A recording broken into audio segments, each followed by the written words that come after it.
दोस्तों, गद्दी के सेवादार चैनल पर आपका हार्दिक स्वागत है।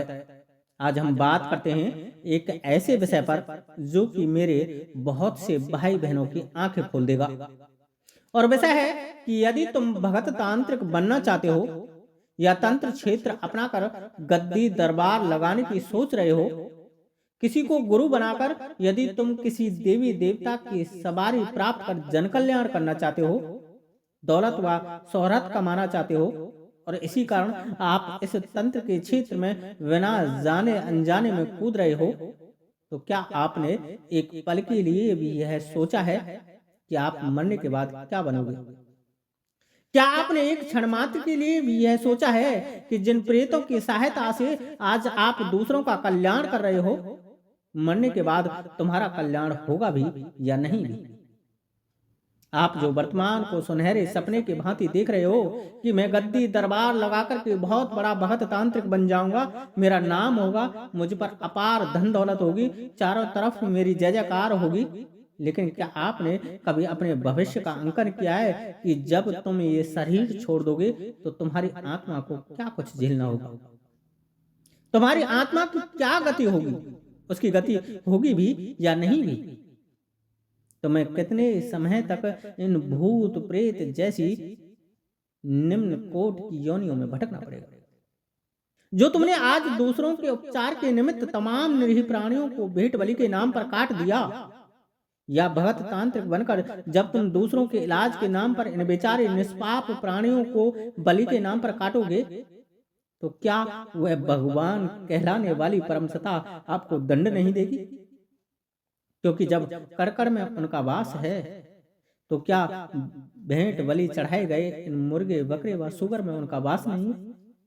अरे जब वो भक्त प्रहलाद की पुकार से निर्जीव खम्भे में से प्रकट हो सकता है, तो क्या इन सजीव मुर्गे बकरे व सुगर में उनका वास नहीं है?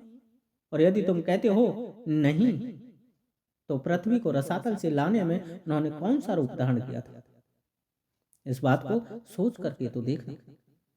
दोस्तों, बुद्धिमान व्यक्ति को जीवन के प्रत्येक कदम को सोच समझ व संभाल करके ही आगे बढ़ाना चाहिए। आपको नेताओं व अभिनेताओं की जिंदगी बड़ी ही सुंदर दिखती होगी, लेकिन वास्तविकता उनसे पूछना, वो हम तुमसे कहीं ज्यादा दुखी हैं। वो एक पल का चैन सुख भी अपने जीवन में प्राप्त नहीं कर पाते।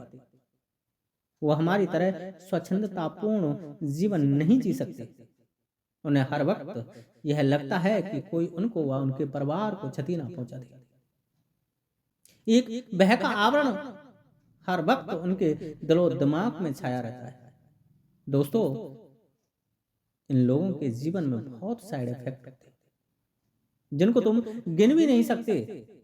वैसे ही जब आप तंत्र क्षेत्र अपना करके भगत व तांत्रिक बनोगे और जन कल्याण करके दूसरों को सुखी देने का कार्य करोगे, दूसरों के अंधेरे जीवन में उजाला देने की कोशिश करोगे, तो उसका वो अंधेरापन आपको व आपके परिवार को प्रभावित जरूर करेगा। क्योंकि क्रिया के विपरीत प्रतिक्रिया जरूर होती है। ये इस ब्रह्मांड का सिद्धांत है, इस ब्रह्मांड का नियम है। दोस्तों, किसी भी क्षेत्र में उतरने से पहले हमें उस क्षेत्र के लाभ व हानियों का मंथन जरूर कर लेना चाहिए। तंत्र क्षेत्र एक दुधारी तलवार की भांति है। यह साधक व पथिक को दोनों तरफ से काटती है। अब नहीं काटेगी तो मरने के बाद जरूर काटेगी। जिन भूत प्रेतों से आज तुम काम ले रहे हो एक गुलाम के भांति, ये ही तुम्हारे मरने के बाद तुम्हारी आत्मा को गुलाम बना लेंगे। जो तुम दूसरों के रोग को उतारने के लिए तमाम पशुओं को भेंट बलि के नाम पर काट रहे हो या काटने जा रहे हो, उनकी वो दर्दनाक आवाज, उनकी वो मरने पर होने वाली स्थिति, लैट्रिन पेशाब त्यागने वाली वो अधोगति, क्या तुम्हारी वो आत्मा को नहीं झेलना पड़ेगा? क्या क्रिया के विपरीत प्रतिक्रिया नहीं होगी? क्या ब्रह्मांड अपने नियम तुम्हारे लिए छोड़ देगा? क्या समय अपना घूर्णन चक्र छोड़ देगा? नहीं ना। दोस्तों, एक बात मुझे याद आई। दोस्तों, जब हम छोटे-छोटे थे और जब हम महाभारत का सीरियल देखते थे, तो बीच-बीच में एक आवाज़ आती थी, मैं समय हूँ और मैं भूत को वर्तमान व वर्तमान को भविष्य दे करके गुज़र जाता हूँ। ऐसे ही दोस्तों, आप वर्तमान में जो कर रहे हो, उसका भविष्य सुनिश्चित है। उस भविष्य से तुम्हें गुजरना पड़ेगा और एक तांत्रिक भगत व गद्दी दरबार चलाने वाले का भविष्य यह है कि उसने जिन प्रेतों को पाला है या जिनसे काम लिया है, मरने के बाद उस भगत तांत्रिक की आत्मा को वो प्रेत अपने अधीन कर लेंगे। वो मरने के बाद इन्हीं प्रेत योनियों में अनंत काल तक भटकता रहेगा और कराहता रहेगा उन भेड़, बकरी, मुर्गे, सूगर के भांति जो बलि के नाम पर उसने काटे थे, दूसरों के रोग उतारने के लिए, दूसरों का जीवन सुखी करने के लिए। किंतु मेरे भगत तांत्रिक भाई, इस क्षेत्र में नए आने वाले मेरे ना समझ भाई बहन, तुम एक पल के लिए ये सोच करते देखिए कि जिन ही प्राणियों को आप भेंट बलि के नाम पर काट देते हो, उनका दोष क्या है? अरे, आप उपचारक हो और जो आप पर इलाज करा रहा है वह भूत प्रेत से ग्रसित व्यक्ति है। आप उसका इलाज कर रहे हो, किंतु इन बेचारे निरीह पशुओं का क्या दोष है जो आप किसी को फायदा पहुंचाने के लिए उनको कष्ट दे रहे हो? क्या उन पशुओं में तुम्हारी तरह आत्मा नहीं है? क्या तुम्हारी आत्मा और उन पशुओं की आत्मा में कोई अभिन्नता है? क्या उनकी आत्मा तुम्हारी आत्मा से बदला नहीं लेगी? क्या जो कष्ट आप उनकी आत्मा को दे रहे हो, वो रिवर्स होकर के तुम्हारी आत्मा को प्राप्त नहीं होंगे? दोस्तों, एकांत में सोचकर तो देखना। अब यहाँ मेरे बहुत से भाई बहन जो ज्ञानी प्रवृत्ति के हैं, वो कहेंगे कि जी, हम तो भेंट बलि नहीं देते, हम तो किसी भी देवता की भेंट बलि नहीं देते और ना ही आगे देने वाले हैं। हम तो सभी देवी देवता को सात्विक भोग प्रसाद पर पूज रहे हैं। तो हमारी क्या गति होगी? क्योंकि हम भी उजाई गद्दी दरबार का काम कर रहे हैं। हम माता काली, भगवान भैरव, हनुमान जी या माता मशानी आदि के नाम से गद्दी दरबार का काम कर रहे हैं। तो मरने के बाद हमारी क्या गति होगी? क्या हमें भी अनंत काल तक इन भूत प्रेत जैसी योनियों में रहना पड़ेगा, या हम इन देव शक्तियों का यजन करने के कारण उस परम शक्ति को प्राप्त हो जाएंगे? अरे, हम तो जगत जननी महामाई माँ काली की भक्ति करते हैं, उनके नाम से गद्दी दरबार लगा रहे हैं। हमारे गद्दी दरबार में तो उन्हीं की पूजा होती है। हम तो बाबा हनुमान जी महाराज के नाम से गद्दी दरबार लगा रहे हैं। तो क्या हमें भी भूत प्रेत जैसी योनियों में भटकना पड़ेगा? जबकि हम तो सिर्फ सात्विक भोग प्रसाद से ही काम ले रहे हैं, सात्विक भोग प्रसाद से ही शक्तियों को पूज रहे हैं।